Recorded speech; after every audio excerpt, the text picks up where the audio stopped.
Welcome to episode number 277 of Destination Linux. Whether you're brand new to open source or a guru of sudo, this is the podcast for you. My name is Ryan. I'm Jill. And I'm Michael. On this week's episode of Destination Linux, we're going to discuss Doomsday. How will it all end? No, seriously, it's kind of Linux related though, but it's we might need to be a little bit more specific. We're talking about Doomsday commands that you shouldn't run. All right, so, fine. It's not. It's still Linux not as related. Doomsday. It doesn't feel as Doomsday now. Well, it's not a negative Doomsday. It's a fun, don't run these commands type of Doomsday. Oh, fine. We'll keep it fun because Jill's here. Then we're going to discuss the latest release of Tails, the privacy advocate's favorite amnesic distro. Plus, we have our tips, tricks, and software picks. All of this coming up right now on Destination Linux.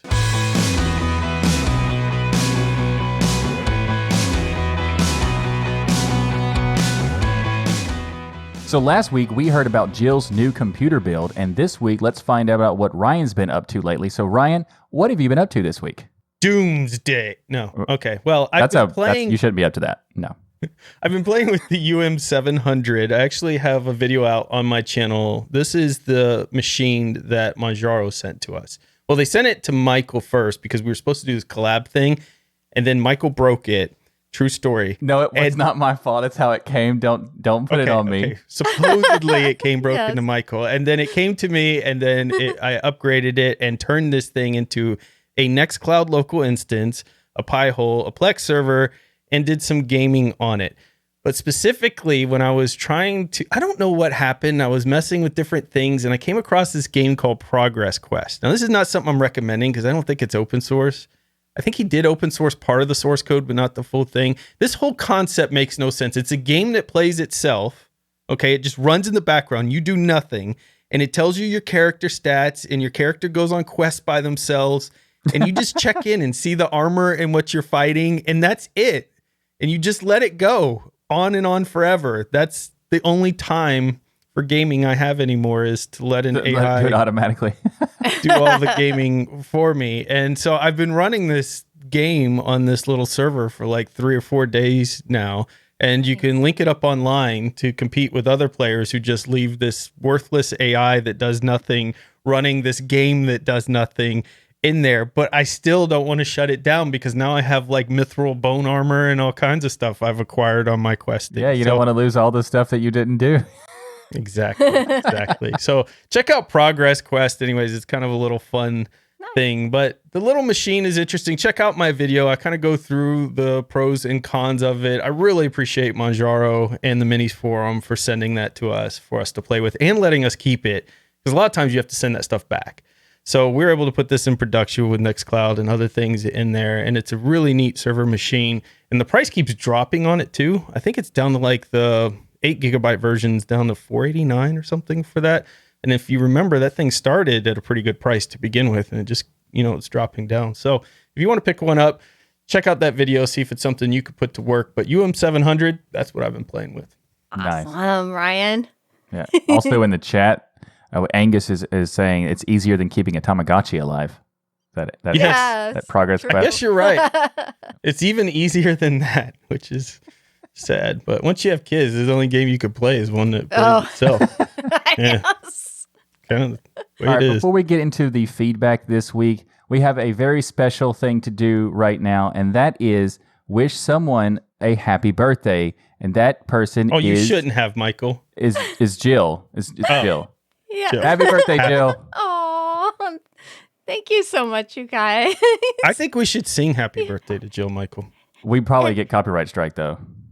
Oh, we just make our own version. Happy birthday. birthday. Happy. Jill. Yay! Jill. There you go, Jill. That's our happy birthday. We are so happy you're with us. We love everything about you. We're so happy this day has happened again and again and again every single year for your birthday, Jill. We're just thrilled to have you with us, and you're doing something very special this evening as well. You're going to your favorite place in the world. Well, your second favorite place. Your favorite place in the world is here. with Yes. us. Exactly. And then your Absolutely. second favorite place is Disneyland. And so Yes. Disneyland. So that's where I'm going today. And thank you, Michael and Ryan, for the wonderful gift you sent me on Steam.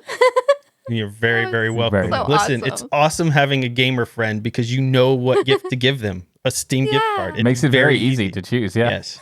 That's the good thing about having a gamer in your life. And that's Sure. going to my Steam Deck. I should be getting a notification anytime. I know. They really should rush ours. Don't they know I who we are? Exactly. I mean, Valve. come on, Val. Give you so many props. Well, happy birthday, Jill. I hope you have the most amazing day in the world today at Disneyland. I know you will. And I'm here with you guys. So that's the best part of my day today. look at that, Michael. Jill's just so fantastic. She's so perfect. One day I want to be more like Jill. One day. I'm not ready yet. I'm too much doomsday still. But one day I want to be there. We got to work you on know? that. We got to work I want to on that. mature to Jill's level. All right, we've got our community feedback this week, and it comes from Axeli. I don't know if I pronounced that right, but that's as close as I come. If you want to send your own feedback, you can at tuxdigital.com/contact. Get in touch or join the DLN community forum by going to dlnforum.com. But Axeli writes us to say, I just need to enthuse about this to someone who understands. Last summer, I installed Ubuntu on my desktop, and I haven't booted Windows since. All games I play work, especially now that Steam Deck arrived and I can play even Apex Legends now. Some Linux native games like X4 Foundations has had better performance on Linux than Windows, and that's a really heavy game. On programming side, I've gotten way more productive because the tools are very easy to install and available. I even learned how to use Vim. Okay, Woohoo. that is impressive, and I don't mean to be a downer, but did you learn to exit it? Because that's the real... That's the test. Using Vim is one thing. Exiting it, no, I'm teasing. That's awesome. On my free time, I do game development, so my plan is to make my next game launch on Linux first. Linux community is helpful with bug hunting, so it should be great. Plus, I'd just like to turn the tables around when it comes to this. I find Linux gaming support important. I wrote a post about it here, which will have a link in the show notes. I've started self-hosting my own stuff like Google Drive to Nextcloud, my own Matrix home server, my own Gatia instance, and it was fun. Basically, the whole Linux thing reignited my love for computers and tinkering with them. There's no walls to tell me what to do and what not to do, which is both blessing and a curse, but for me, mostly a blessing. This summer, the Windows partition will go bye-bye from my PC. Woohoo. I don't need it anymore, and I'm Nice. legitimately happier than I've been in a long time because of the simple OS change. Makes sense. Since I have always been very involved with computers, I learn a lot every day, and it just makes me happy. That's all. Cheers, and thank you for the amazing podcast. Well, thank you first for the amazing email. This is awesome. Yeah. There's so many layers of awesome here. I don't know what to unravel first. You talked about the gaming being amazing, which absolutely is the case. This is the greatest time ever to be a gamer in Linux because of the amount of games that we can play now. Things like AAA titles like Apex Legends and stuff. You talked about hosting your own stuff and switching away from the privacy invasive tools that are out there. I mean, you're dominating on all fronts, man. You're killing it. That's awesome. Yeah, and XLE, I think you summed up the many reasons why as Linux users love Linux. I loved his line. Basically, the whole Linux thing reignited my love for computers and tinkering with them. There's Right. no walls to tell me what to do and what not to do. And he says, I learn a lot every day, and it just makes me happy. That Nice. sums it up so nicely why we are Linux users. We love to Right. tinker and have fun with our OS and make it, customize it to our own. XLE, when you get your games launching on Linux, let us know, and we will review them here on Destination Linux, and let Matt on GameSphere have fun doing a live stream playing them. That's right. Yeah. Especially since you're doing Linux first. Hit us up so we can get the name of your game and everything out there when you release it. And I know how much goes into a game. My brother does game development, how much it goes into creating one. So I know how much work and stuff you're putting into that. And the thought of putting Linux before anything else, I think is awesome. Yeah, that's Appreciate amazing. That. So we'd love to promote it.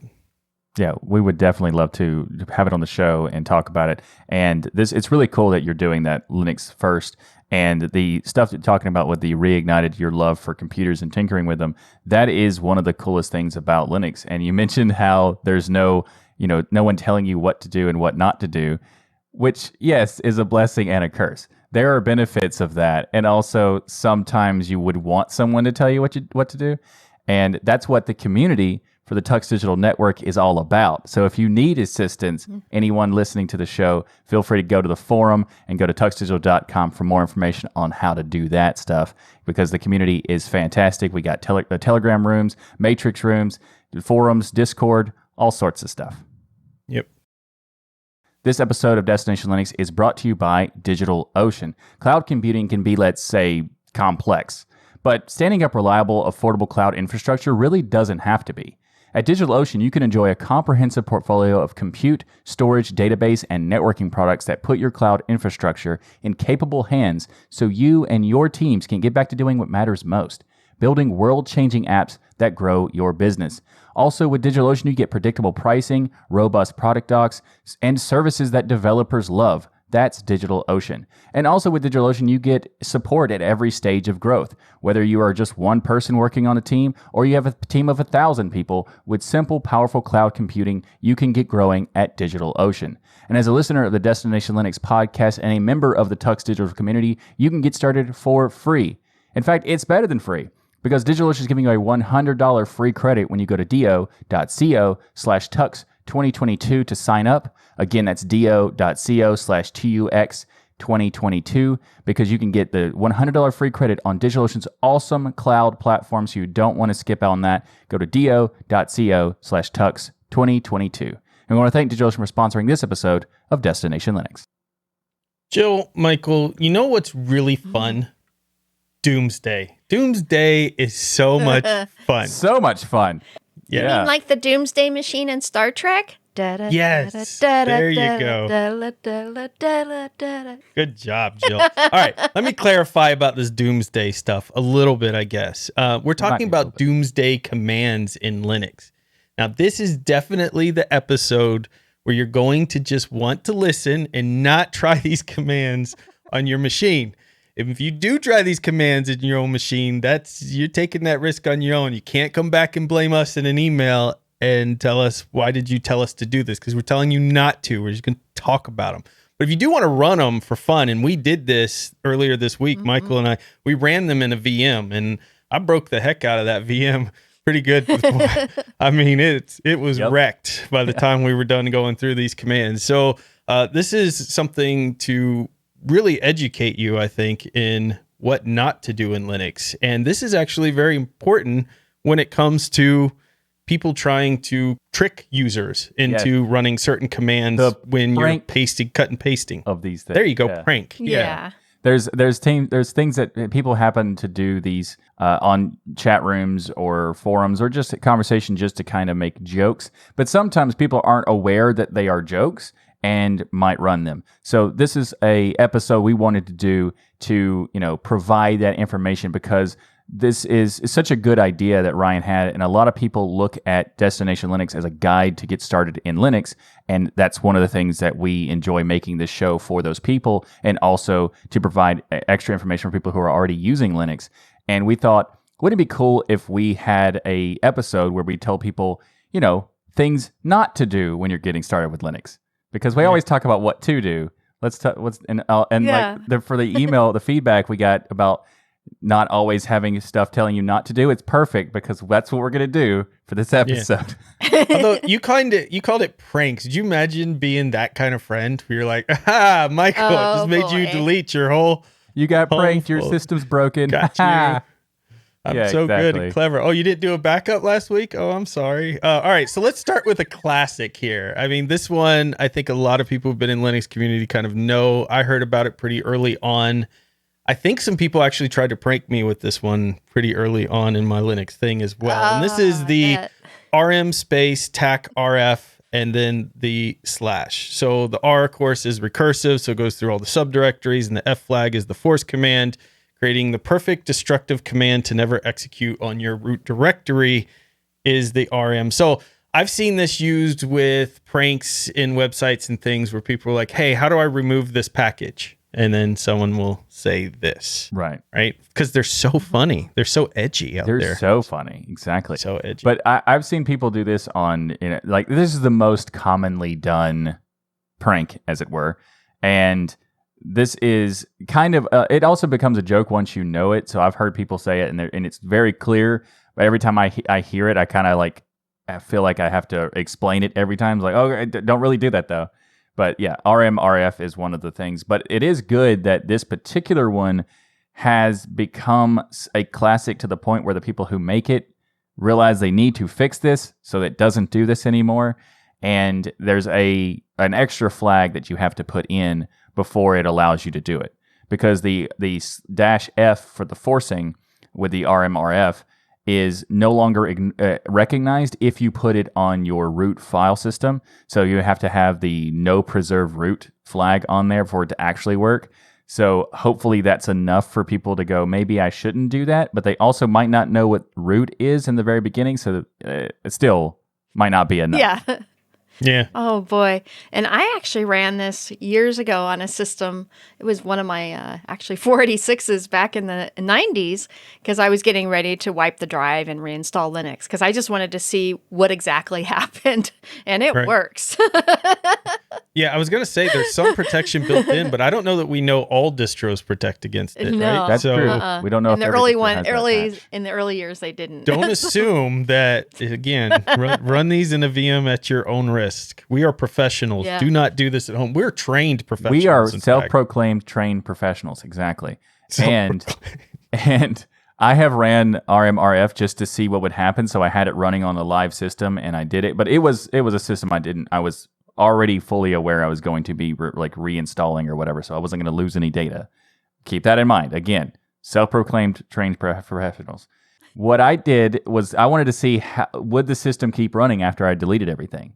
And it did for a while. It was surprising. It took a while for it to actually crash the system, which not to say that was fun. If you're aware what's going to happen, that might be fun. Because that's extreme distro hopping right there, man. Yeah. That's when you're taking it to a new level. But there was the next one I wanted to talk about with the command is something that I didn't even know about until you mentioned it for the show. And that is history space the pipe symbol, and then space SH. Now, this one's a really fun one, quote unquote. It executes every command you've previously run from your terminal history at once. So, well, it's in sequence. So it's a great way to prank your friends, like we said. Great way. Yeah. So it's this was crazy because when I was like, wait a minute, everything you have ever run is being run through this. Okay, well, that's a new one for me. And it is actually cancelable, so if someone does get you to do it, you can just hit That's the downside of it. Yeah, you know? yeah. This one you hit Control C. Probably and a way stop we it. can make it uncancelable. That's what we got to figure out next. Yeah, let's make more it worse. doomsday. That's what yeah. You know, I was just realizing this may be an interesting way of writing a script. So when you install a new distro and it goes through and installs everything using, apt-get or pacman. Macro whatever. with it. Yeah. Yeah. There you go. You probably could just go through your history list and pick out the things that you want to keep rather than doing deletions. That's so weak, Michael. You got to roll the dice, man.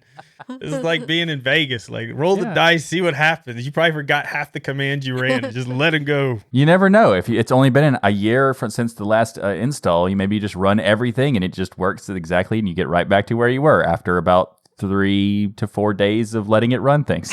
Yeah.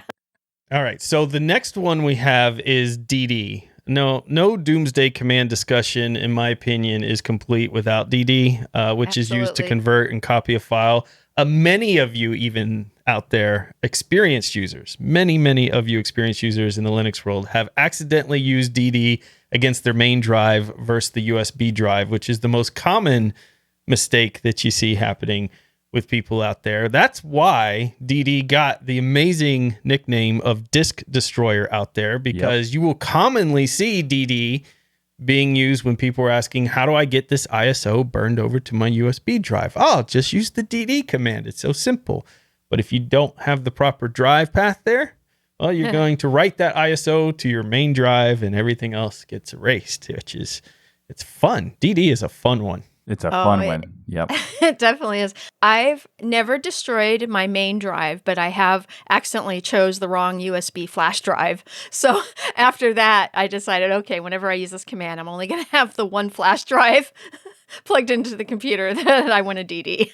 So. I trusted myself so little with Linux in the beginning. I used to unplug all of my drives and just leave the one drive I was going to reinstall a distro on, because I always figured I was going to mess something up in there. So now I'm much more comfortable not having to do that because I know how to identify my drives properly. But back then, DD was a risky bet for a lot of people. And it was so risky, and everybody warned me about it so much that I've never actually, knock on wood, done this to destroy USB. But Michael, didn't you do it once early on? What?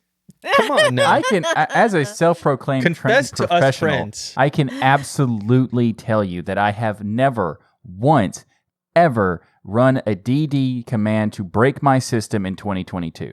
That has never happened, and I'm confident with saying that. All right, good. Well, I had used DD way back in version 5 of Unix. So it's been around since the 80s. I used it on a PDP 11. I'm thankful for all of you for warning me the heck out of this command, because that's the only reason I haven't destroyed everything, because I'm so paranoid hearing the stories that I'm double, triple, quadruple checking when I do it. But I think a lot of people got caught with DD, and it's only a matter of time when it happens to me in the future there. It's only a matter of time. Yeah. You can't avoid the disk destroyer forever. Eventually, you're gonna be tired. You really shouldn't be messing with it, and then you just decide to go ahead and do it, and yeah, it'll happen.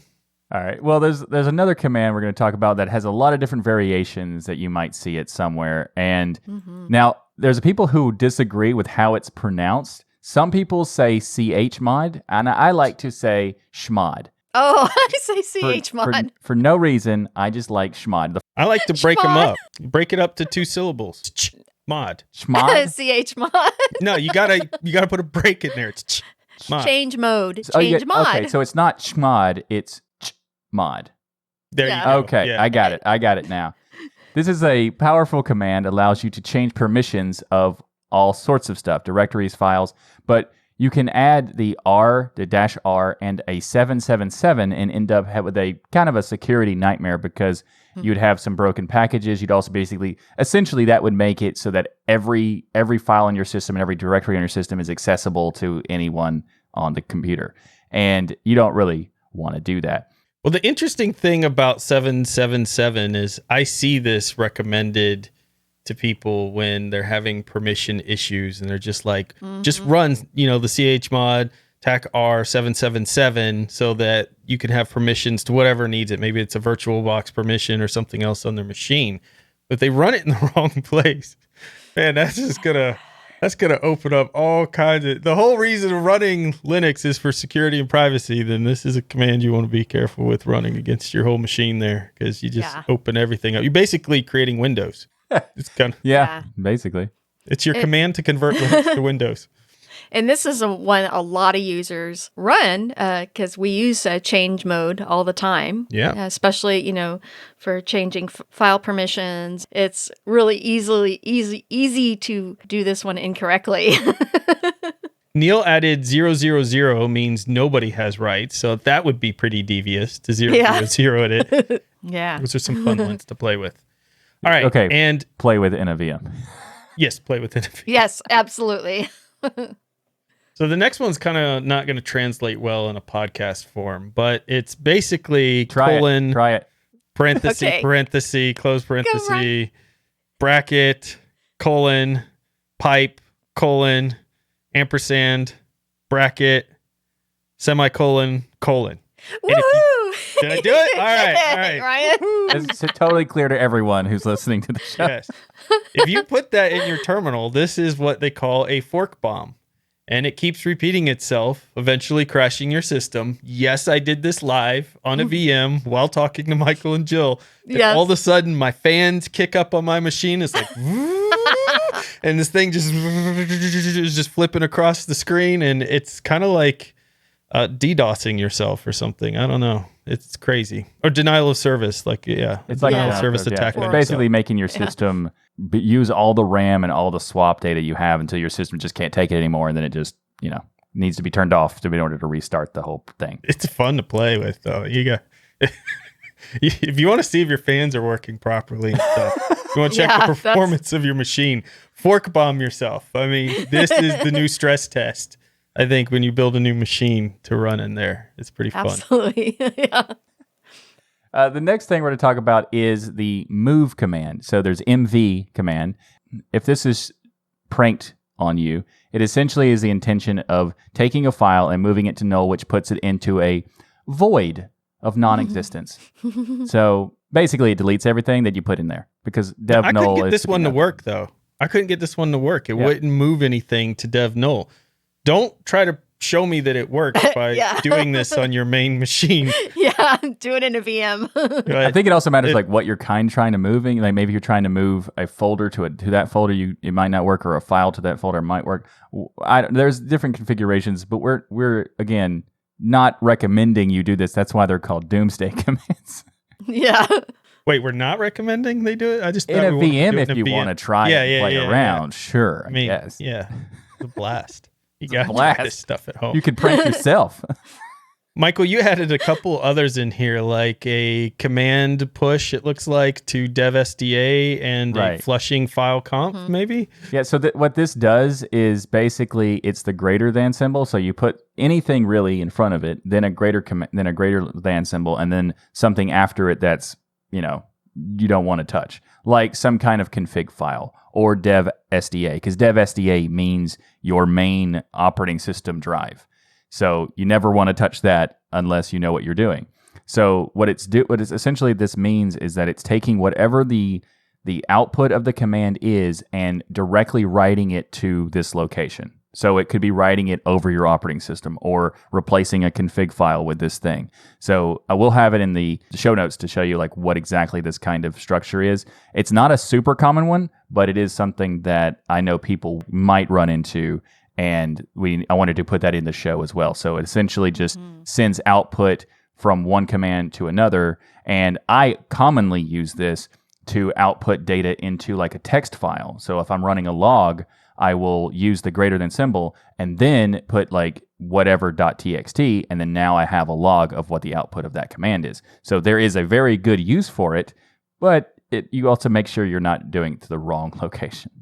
But this next command, Michael, wget, is so convenient. How many times in a documentation for software or something is wget in there? But wget could be used quite maliciously. Because if you're not checking that site, you could be getting you could be downloading some malicious code out there instead of just getting that thing you want. So somebody could trick you pretty easy with that. And they could do the taco, tac, and then pipe and sh, so that when you do the wget, by the time you realize maybe I shouldn't have checked that site before I just downloaded it or that file, it's already executing on your machine. So this would be a pretty clever way to trick a lot of people with wget.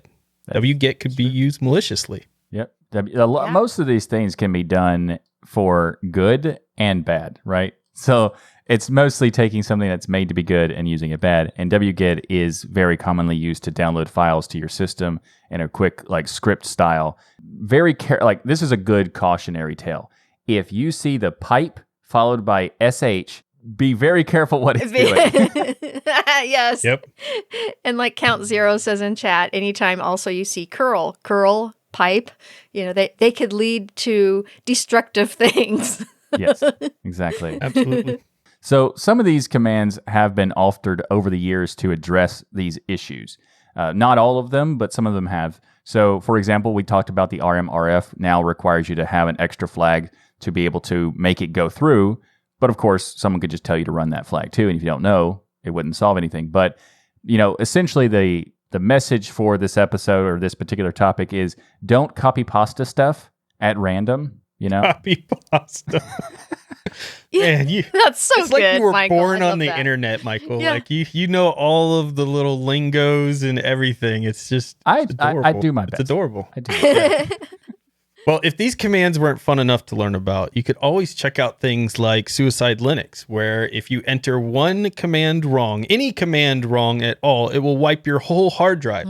Something for the truly elite Vim users out there. You talk about, ooh, I figured out how to exit Vim, no problem. Look at me, I'm so fancy. Or, well, listen, your next step is to run this version of Linux. Never make a mistake again. Show you are the perfect Linux user. Check out Suicide Linux. Just don't put any important files on it because you will make a mistake. You will lose some stuff. Don't do it. Yeah. So if you want to play with Suicide Linux as a prank to yourself, then okay. Yeah, absolutely. And then the other one is, I put it on here because I was like, I didn't even know this was a thing. Red Star OS. Yeah. So this is the official distro of North Korea. If you've ever wanted to know what it's like to live in a dictatorship, check out Red Star. It features a modified Mozilla Firefox What a salesmanship right there. Thank you. I could sell anything, man. You know, Naenara, which is used to browse the Naenara web portal in North Korea's national intranet, right? Because they don't have access to the internet, known as Kwanyang. The operating system utilizes a customized version of KDE. So there you go, software compilation, Michael. It's got KDE. Yeah. It's got, it's in my, I'm thinking about it now. Totally. Yeah, you might want to download it for that. But my favorite feature is this. Now, this is innovation, people. The North Korean government obviously wants to track all the underground market of USB flash drives used to exchange foreign films, music, and writing. So the system watermarks any file when a portable media is attached to the computer, so it knows about it. And I feel like this is the closest experience Linux users can get to being on a Windows machine. It's going to automatically track everything you're doing and watermark your files and put metadata embedded in there. And that's an interesting experience for people. So check out Red Star OS. And then the other one that I thought was not really. Continue. Not really. The other one that I thought was like something on the level with Suicide Linux, but we found out Jill actually legitimately runs this thing for some reason, is Rat Poison, the DE where there is no mouse. So this is a good one to prank your friends with. You install it on their machine and then they'll never get a mouse to work. Or if you're Jill for some reason, you just like to using it. Yeah. And if someone comes on one of my machines when I'm running Rat Poison, they wouldn't know how to use it because I don't use the default key bindings. Jill is the perfect anti-hacker. Between the floppy disk passwords and the Rat Poison, no one's going to even want to mess with her machine. Yep. Yeah. Well, it's interesting because Rat Poison is a window manager I've known about for a long time, and I have never used and never talked to anyone who had used it, except until I met Jill, who, of course, uses Rat Poison sometimes. But I do want to say that for a window manager whose purpose is to get rid of the mouse, calling it Rat Poison is an awesome name. Like, that's just brilliant. That's fantastic. That's so clever. Fantastic job there. It reminds me of that scene in Star Trek where Scotty's talking to the mouse and he's like, "Hello, computer. Hello, computer." And then he's like, how quaint, at the end when they tell him he can't talk to the computer. So maybe that's it. It's kind of forcing the future of talking to your computer down the pipe. And you can use it to run the AA lib or the CACA lib in terminal to, play Star Wars in ASCII. There you go. Rat Poison. Check that one out too if you want to there. But that is all the Doomsday commands for Linux. This was way too much fun. It was fun actually going through and doing these commands live. Yeah. And watching your machine react to it. And it is interesting, as Michael mentioned, that a lot of this stuff has been fixed over the years to try to put warnings and things. Not all of it.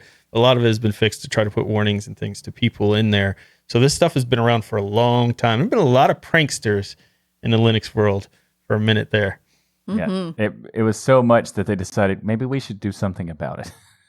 You know what would be fun is for our community to put the pranks they've done to people, like if you're in tech or IT or other things, like what are some pranks? Put that in our forum and tell us about some of the pranks that you've seen IT run or that you've run on people in the past. I know one time our IT department, I may have been leading at the time, had a person who was particularly obnoxious. So we changed their signature on their email to a really funny quote that made them look ridiculous. And they didn't find it for months. Because who looks at their own email signature? And so they were just sending, because you know how people put like really inspirational quotes? Yeah. But we put a really, really silly inspirational quote there.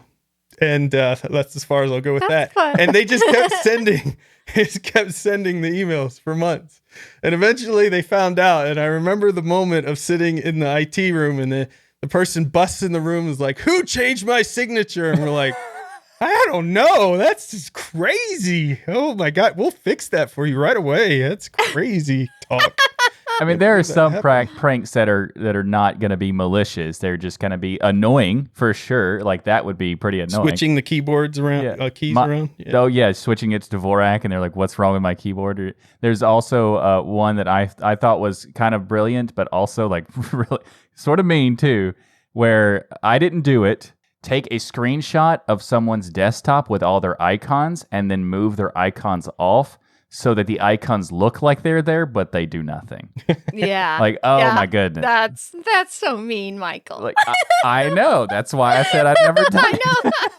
Come on, Michael. It was, I gave a very normal, option there. What you're talking about is just ridiculous. It's extreme, Not really. They're basically equally annoying. Okay. Doomsday Extreme. Doomsday Extreme. I don't ever want to have extreme doomsday. Yeah. I just remembered one that I had done years ago. Jill? I had made you? Yeah, it didn't really hurt anything. But in one of our Unix computers at school, I set up a script to wherever anyone did a mouse click, X-Eyes would launch. So there would be all these eyeballs on the screen. Hundreds. After they kept Every clicking. time you click, you have Big Brother eyeball popping up. Yeah. Nice. My students got a good kick out of that. That's a good one. That definitely doesn't hurt anything. And also in the chat, there's another one that was great in the live chat. Put tape over the mouse sensor on the optical mouse or laser mouse, and then it wouldn't work. And all you got to do is just undo it, so it's not a big deal. But that would definitely annoy some people. Oh, I had some of my students take out the mice balls out of the mice in class. Oh, that was classic. Yeah, I laughed. It was funny because I made sure they put them all back.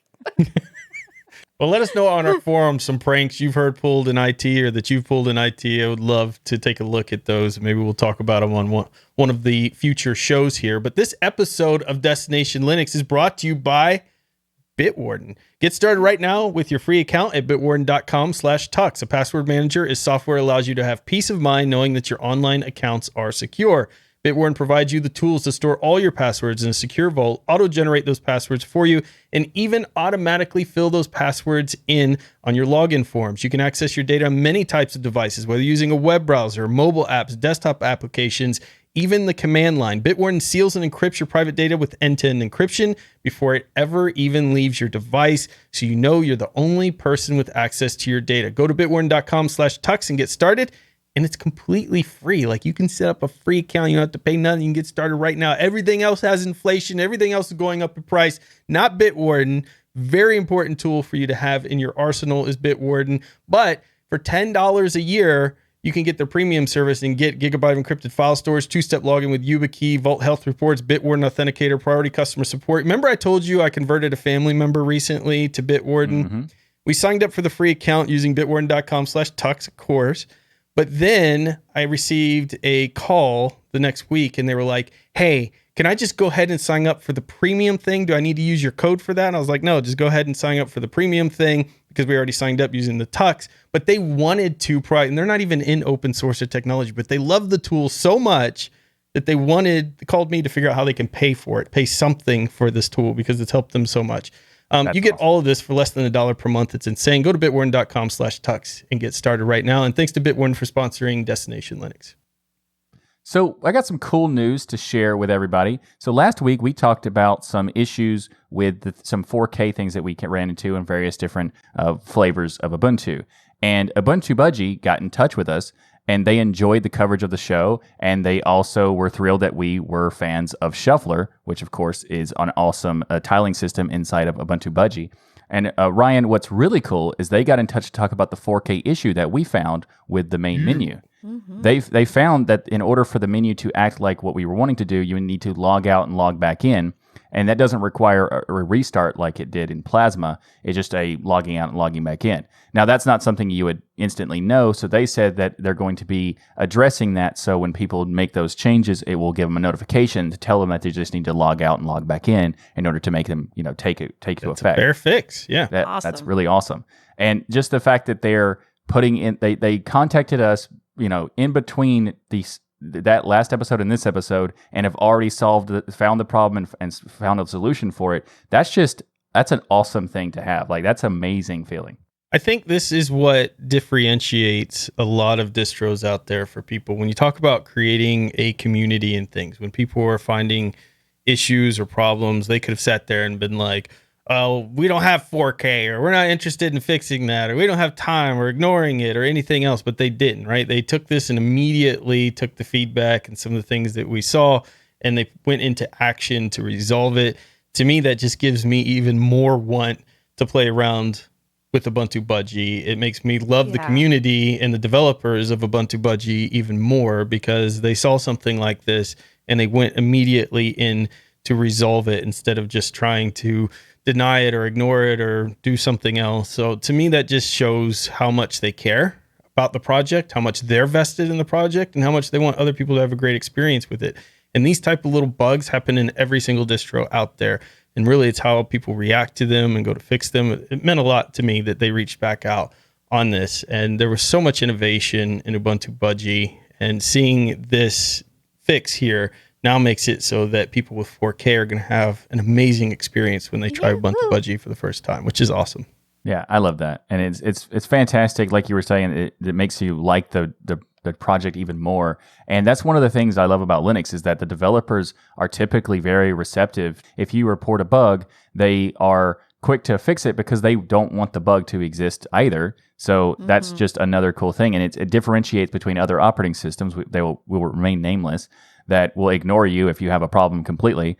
And with every different, like most distros in Linux are this way. If you have an issue, let them know, and they will try to fix it as soon as possible. And the fact that we said it on the show as a part of the review, and they contacted us, that's awesome. Like, that is even like above and beyond the expectation of that sort of stuff. And yes, we should have reported the bug directly to them, but in our defense, yeah, exactly. Yeah, that's exactly. my point, Michael. So, you understand. We're totally defended there. But I did report the bugs that came up and had the little prompt. There was some Nemo crashing and things. Oh, yeah. So I did do those. But yes, I think it's important, though, that the community, they're involved in the community and listening out there to what people are saying and going out there and looking for proactive fixes and not just waiting for bug reports, because it's kind of hard to do bug reports when you are testing 6 distros in a row in a week. That you have time to stop and do that, because you barely have time to get through all the reviews. So in the particular case of how we were doing it, we had a lot to get through in a very short period of time. So there's a little bit of an excuse there. I actually recorded the video of the main menu having an issue with the 4K in order to send it to them. And then I forgot to pull it off of the live USB. Not you, Michael. My goodness, you're Mr. Organization. Yeah, exactly. I am super organized. And so I guess really, and to be serious, in our defense, we did kind of do it in the show, sort of. There you go. We did do it. We're awesome. Thanks to us. So happy that Ubuntu Budgie has fixed this, and from watching the show and our wonderful community, that some of them are developing Ubuntu Budgie. That's just awesome. Yeah. One of the things I've loved about Ubuntu Budgie all these years, I've been using it for a very long time. I use it on a production laptop that I've done streaming on, is that the Budgie desktop is so flexible and good at all the resolutions. It works really well on a netbook, and it works really well on a big screen. And now that it's running beautifully on 4K, even better. Kind of hard not to recommend, right? Yeah, it really is.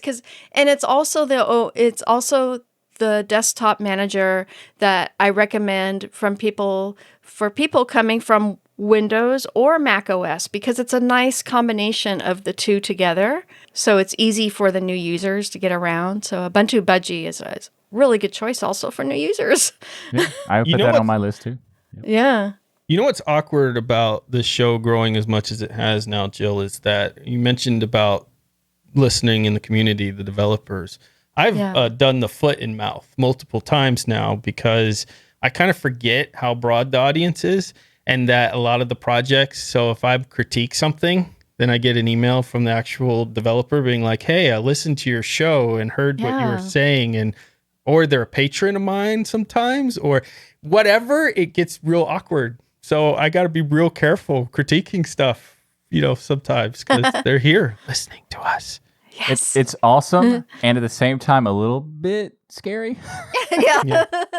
But I mean, I even stuck my foot in mouth itself one time, like right in front of, I didn't realize that at this event, the thing I was talking about, the developer of it was sitting in a chair right there. And I had a crowd of people around me and I was just slamming this thing. And then he was like, hey, I developed that. And I'm like, oh, let me shrink into a corner and die. Oh my God. Yeah. Yeah. I mean, we are the visual press. We are Linux, Michael. Yes. I wouldn't go that okay, far. maybe I took that too far. Yeah, I wouldn't go that far. But I do think it's interesting that you gave that example because this is just to say that, we started from a position where we were just making a show and then we've built it to an audience that has the developers who are making the stuff. And hopefully they know that we are doing our critiques not to bash their stuff. It's just to say that this would be better if it had this particular feature or if this polish was there. And we would be happy to help test the things like with Ubuntu Budgie. They asked, would you be willing to help test the 4K stuff since we don't have that kind of equipment? And I said, absolutely. For $29.99 a month, we will. Oh, we didn't add that? I didn't put any stipulation on that, but okay. Next time, don't worry. $29.99 a month, yes, for sure. But it's just cool because they know that, hopefully the developers of whatever distro or application that we cover knows that when we do critique it, it's not to, insult you or bash it. It's just to say that we see a value in it. That's why we put it on the show to talk about it and see, here's how it could be better. Yeah, exactly. Well said, Michael. Mm-hmm. Thank you. And another thing that could be better is Michael's attitude. And if you have a problem with Michael's attitude, send us an email to comment. So I was going to make a joke transition. I'm not actually going to transition that way. So let's go to the next topic of the show. And that is a distribution that we all have some, interest in. We've all used it and it has a really cool purpose. And that is for privacy enthusiasts. And that's Tails 5.0. So Tails is a portable operating system that protects people against surveillance and censorship. It runs straight from a USB drive. It's simple to use. They've added a lot of different new features in the latest version with 5.0 because this is a big, major change. And for those who are not familiar, Tails is the amnesic incognito Linux live system. That's it. Woohoo! Well That's done, why they Michael. call it Tails, so you don't have to say that stuff. Uses the Tor network by default, and so it doesn't leave a trace on your computer when you're using the live USB and that sort of stuff. So, Ryan, tell us about what has happened in the new changes with version 5.0. This is just such an amazing and important distro for everyone out there, period. I think if you're traveling or anything, you should have Tails on a USB. I carry Tails on a USB anytime I'm traveling. Mm-hmm. I've used it on hotels and things, computers. Just rebooting the Tails, get the work I need to do done, and then reboot their machine back into Windows or whatever. So if you have to use somebody else's machine, this is a fantastic tool as well to use there because it's amnesia side of it and forgetting everything.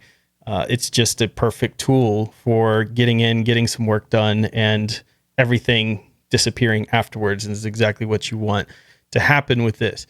Also, people who are journalists or individuals dealing with sensitive information and those things, this is a very vital tool for privacy.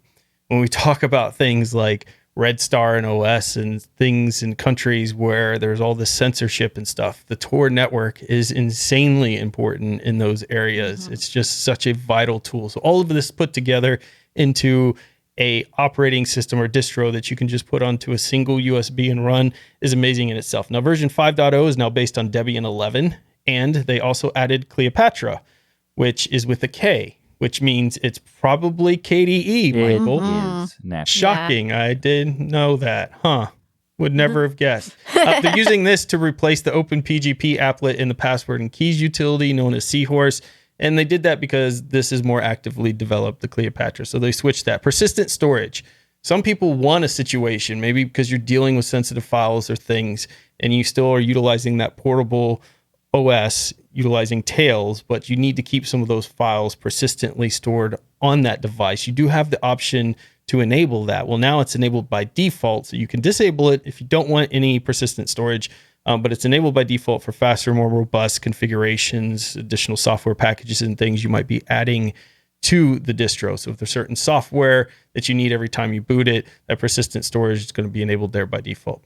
You can now use the activities overview to access your windows and applications. I know this threw the heck out of Michael because they've switched to GNOME, and they used to not be GNOME back in the day. They switched to GNOME. Apparently, I didn't know this. I thought they were still in XFCE, but they switched to GNOME the version before. So I think it was 4.0 they switched. Yeah, 4.0. And the latest version has 3.38, and that's what they're referring to, the different features that you get. So if you want to get the latest version of GNOME on Tails, that's not going to be practical for a little while. So the next time they update from Debian, that's when we'll start getting the newer versions of GNOME.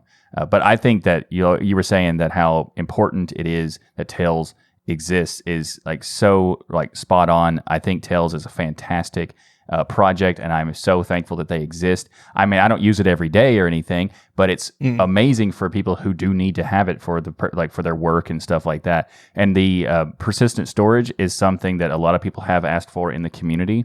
It does kind of make me go, it's not amnesic anymore because of that, maybe. But, if you can turn it off. So there's that for those who need to. But I do think that it's I've had at times where I did something on Tails and then forgot that it was amnesic for a second and then rebooted it and lost all the stuff. I was like, let's not do that again. There's that. And like you, Ryan, I've ran it on a USB for years that I still have hooked to my keys. In fact, it's the older version, the XFCE, which I need to upgrade. But one of the things I've always enjoyed about it was I used to show it to my students and tell them, doesn't this look like Windows XP? Because you have the Windows XP theme there. Yeah. And when I was doing their introduction to Linux, I always made sure to talk about that distro and how important it is, and the Tor browser and Tor network.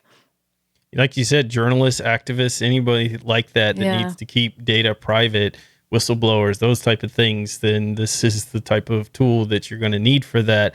And in fact, Edward Snowden and others recommend this distro directly as well. It's on their site discussing that for privacy. And they've also added things like support for driverless printing and scanning in Linux, making it easier to make recent printers and scanners work in Tails, which is also important. Sometimes maybe you're not going to keep that file once you unplug that USB on that, but you need that printed out to hand to somebody. Well, now you're going to have better access to be able to get the printers working and things. So I think that's pretty important.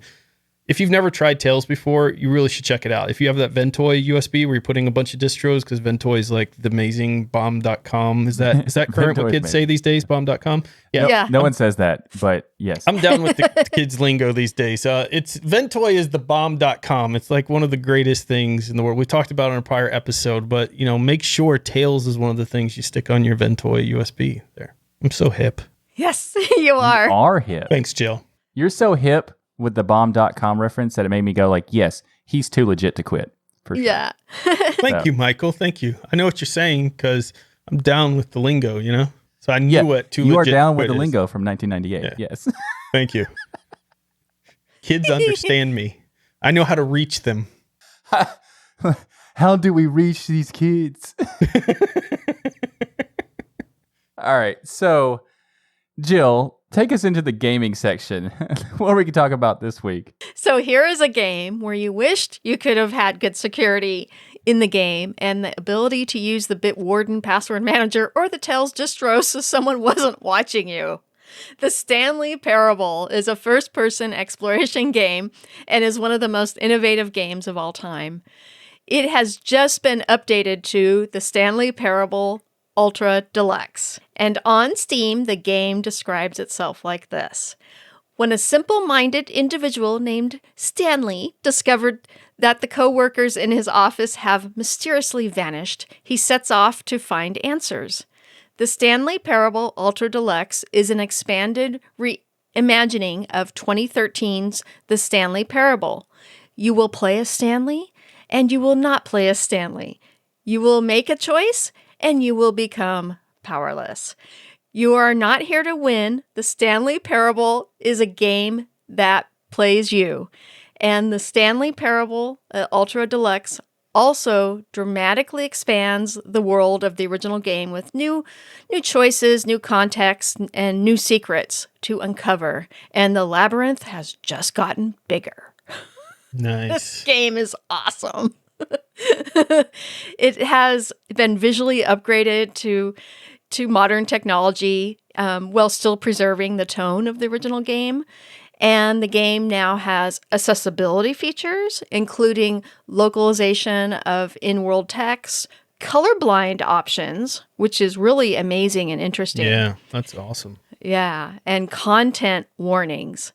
And it also has over 8,000 very positive reviews and a huge cult following. And you can't go wrong with this game. So Ryan, he played the Stanley Parable for the first time. What are your thoughts? I am blown away by this game to the point where I had to stop playing it because I was laughing so hard that I thought, I've got to stream this. I've got to get Michael and Jill together. We have to stream this. And I stopped playing. I'm telling you that I get into this game and it gives you some choices. And I decided, and I knew nothing about this game, Jill. You were just talking about on one of our Patreon after chats how much you love the game. So I bought it and I booted it up and I was just playing through and I just decided like that there's this narrator and I was like, I'm going to do everything opposite what the narrator saying. And then the narrator starts calling me out on it. And I was legitimately laughing out loud. Like the narrator was just giving me so much crap. And I realized this game is like watching every move you're doing and it's just brilliantly done. It is such an amazing game. I cannot wait to play more of it, but I feel like I have to share it with people, like the experience, because it's just that good. Oh, absolutely. We need to do a stream because it is one of my favorite games of all time. It's up there in my top 10. Yeah. And Michael, I see that your AI is at work in this game, isn't it? No, my AI is much nicer. It's based on my personality, therefore it's much nicer when you go through the different mazes and stuff. But I haven't actually played this game either. The weird thing is, when I saw the Ultra Deluxe, I was like, oh, that's pretty cool. I think I have that game. And I looked, and I do own the Stanley Parable, and I have never played it. And I don't know why I have it and never played it. But now I want to get the Ultra Deluxe version because of the bigger maps and the more content stuff like that. So apparently I'll be buying a game twice, and we'll see if I eventually play one of them. This game is worth buying twice. And I think the Deluxe edition is $24.99, not on sale. Yeah. I would pay twice that for this game. Just for that opening 15 minutes of play. I was like a game that can make you laugh that hard, like is just to me geniusly written. And the voice acting, Jill, you mentioned is Kavan Brighting, yes. Brighting. He's amazing. Unbelievable, the voice acting in this game. Just so cleverly done and perfect for the story all the way through. It's just incredible. It's such a good game. Yeah. And to say that this game is story-driven would actually be an understatement because you are the story. And it is very meta. You are in a matrix, kind of like a matrix world. Yeah. And the creator, Davey Redden, used Valve's 3D game engine, the Source engine, to create it. And in fact, if it seems very Portal-like to you when you play it, it was originally an award-winning 2011 Source mod for the Source engine. Yeah. I look forward to playing with it I look forward to it playing me. That's what I'm... Yes, absolutely. Very cool. I highly recommend people check this out. And if you want to see some gameplay on it, we're going to pick a day where we're going to stream this one for sure. so that we can all laugh at this ridiculousness that is Stanley's Parable in the best way possible. I mean that. Our software spotlight this week is RNote. If you've purchased a fancy 2-in-1 laptop with touchscreen and a pen, chances are you're going to want to take some notes. Maybe you're in a college class and you want to do some drawing as well. That's where this software spotlight comes in. RNote. RNote is a simple vector-based drawing application for sketching, handwritten notes, and for annotation of documents and pictures. It's written in Rust. It's available as a flat pack. There's no excuses. Super easy to get this installed. There's lots of customization options, including light and dark mode. Pretty much a software doesn't light and dark mode at this point. I'm probably not going to use it. Yep. So that's a very important thing to put in there right at the beginning. You have different brushes, markers, grids, everything you need to impress your professor or boss with your doodling capabilities. I was taking an MIT course this week that was Think Through the Work stuff that I had to get done. And I was behind in the modules and I needed to get a presentation out. And there was these instructions there for this course saying that you have to use Microsoft PowerPoint or this other like web tool thing to create this presentation. And the web thing needed you to log in and create an account. It was only free for a certain amount of time.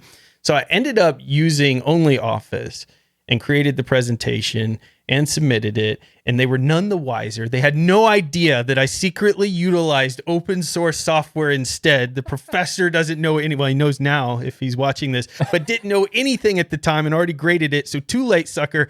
And they said you had to have PowerPoint, but you don't. But then I mentioned this on Mastodon, and somebody said that isn't it interesting? Why don't they make you use software that has an MIT license instead of using closed source software at MIT? Right? Yeah. And I was like, dang, that's pretty interesting. I didn't think about that. Yeah, really good question. So anyways, I was thinking about that because RNote is something you could definitely use in a college course or class to take notes when the professor's talking about and those type of things. But only Office is just so good too at replicating the PowerPoints and stuff that people just don't even know you're using something else. Yeah, that's awesome. And I tried out the RNote application. I put it on my laptop, which does have a touchscreen and a pen support. And it is surprisingly good. I mean, not to say that I expected it to be bad or anything. I just didn't expect it to be as good as it is. It's very cool. You can put images in, you can draw on it, you can do all sorts of handwriting stuff. And I enjoyed it. I think that I would probably use it a lot more now that I know it exists. Yeah, and you actually can't enter text using a keyboard yet, but I know that feature will be coming. The other alternatives, Zernal++ or Write, have that feature.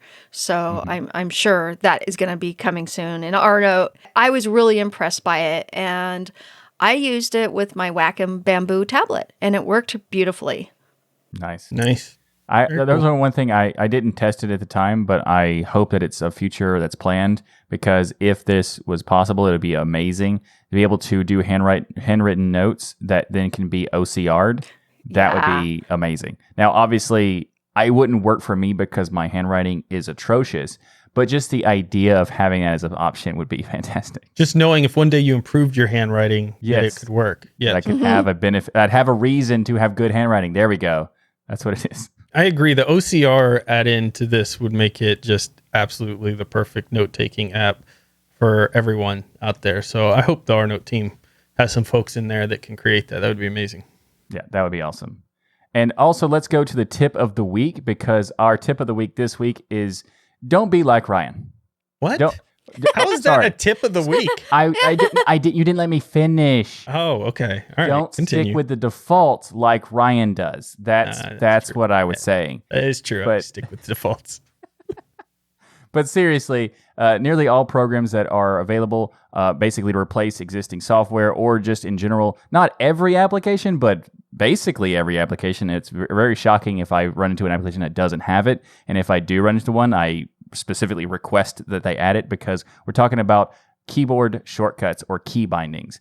And these are super powerful, and it allows you to customize an application or even your system in a lot of different ways. So a great example of that is Blender or Kdenlive. You can basically customize the full key binding of the application. And also, for example, with Kdenlive, if you are familiar with Adobe products, you can use the shortcuts from Premiere and be able to kind of download those key bindings and put them into Premiere. or put them indicating live to it so it's like a Premiere effect. And the same thing with Inkscape. There is a way to download it and put in the same shortcuts that Illustrator would have and stuff like that. It's very cool to be able to do that, and you can customize most applications to whatever you want to do. And once you get used to doing keyboard shortcuts, you're going to never want to not have them. That's why when I have an application that doesn't have them, I request that they add them because I use them all the time.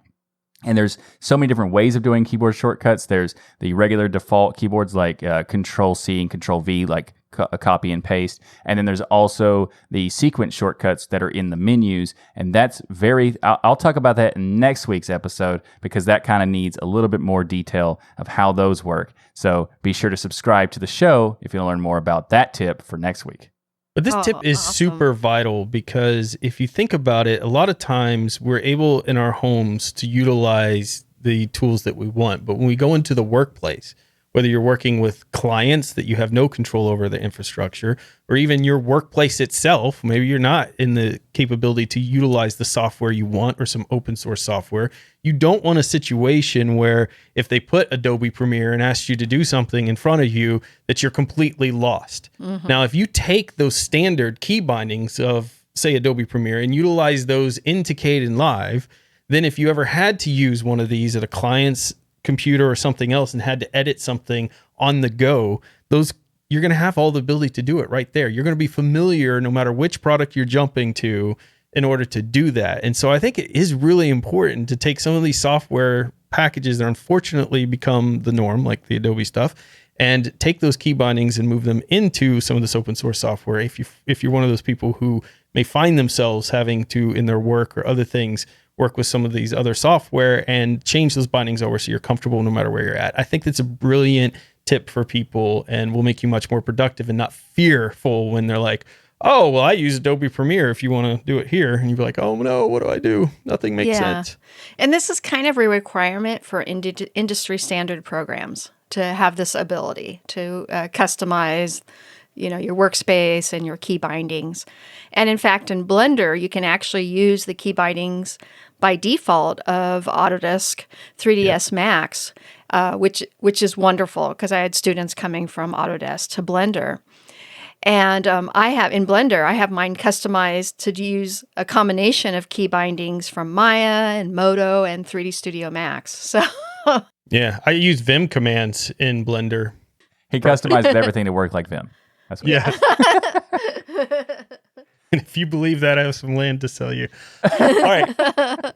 We also have the big announcement we made last week that Scale, July 28th through the 31st, you are going to see Michael. You are going to see Jill. You are going to see me. We will all be there at Scale. And some of our patrons are coming to Scale now too. We are very excited for everyone. We hope everyone can make it out to Scale. We're going to be doing of course, we won't have a regular DL show that week, but we'll be uploading YouTube videos. We will be doing a video of our first meet, of course. Yay. Me and Michael are definitely going to do some parkour to show off our mad action skills. Cameras. Yes. Yeah, all that type of stuff's going to happen there. It's going to be a heck of an event. You do not want to miss Scale this year because Jill's going to be there, most importantly, but Michael and me too. So that's something. But even if you do, DL crew. we're all going to be there. But if you're not able to make it, that's okay because we're going to be still releasing some videos and all sorts of stuff. And you will get to see us do some parkour because that's when we got the action cameras to make sure everybody gets to enjoy the extreme action that we provide on this show. I don't know what I'm saying. I'm just gonna. Jill, is there at Scale? Do a TikTok challenge. TikTok together. Challenge, no. Yes, dance challenge. Yes. We need to challenge each other to different TikTok dances. Yes, 100%, Jill. This is a fantastic idea. As long as it's not on TikTok, I'm down. If we can't post the it on community TikTok, wants to make sure Ryan does this, let's put it in the show notes. We're going to vote on it. Make sure that you let him know that we need to do these TikTok challenges. So I don't have this confirmed yet, but I'm hearing Brandon from Sudo Show is showing up as well. So you may get multiple show guests here, which would be quite amazing. So Scale and is we'll the maybe place get to him be. to do some TikTok dances too. Brandon would rock some TikTok dancing. He looks like he's just a mad dancer. Like as soon as that camera's off the Sudo Show, he's just dancing like crazy. Yep. He's like, all right, finished. Oh yeah. There you go. Hey, instead of YMCA, we can do Linux. Linux.